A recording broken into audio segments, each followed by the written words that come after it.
Hello and welcome to another GTA 5 video. In my last video, we were talking about the new vehicle that was released by Rockstar on Tuesday.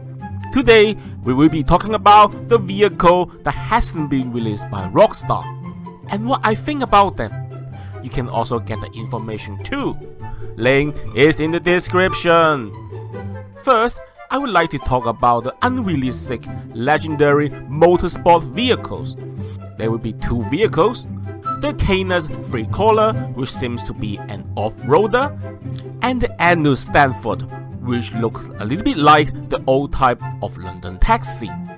And everything seems to be alright until you see the asking price, a whopping price of around $1.3 million. And I have already have a feeling that this After Hours DLC is another excuse for Rockstar to make us buy their shark cards. Because if you look at the release workshop cash and carry vehicles, they are all very expensive.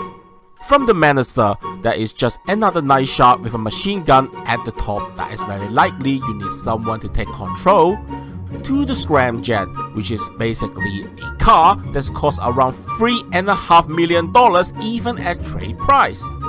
But that is the least I'm worried about. And not to mention that the B11 Strike Force that will set you back at almost $4 million. What I'm worried about the most is the new Oppressor that has the ability to stay airborne much longer than the old Oppressor. And I have already had an experience when a potential modder, whom for some reason has the ability to use that new Oppressor. Let alone this new Oppressor will cost around $3 million even at trade price. I personally believe that this is a mistake by Rockstar to allow anyone who can have their new Oppressor airborne much longer than the old Oppressor. And it was bad enough as it is one of their favorite toys for the tryhard, let alone with the new Oppressor. Finally, the new Southern St. Andrews unreleased vehicles. Nothing special, just some cars that you can steal from the street. So, what have we learned today?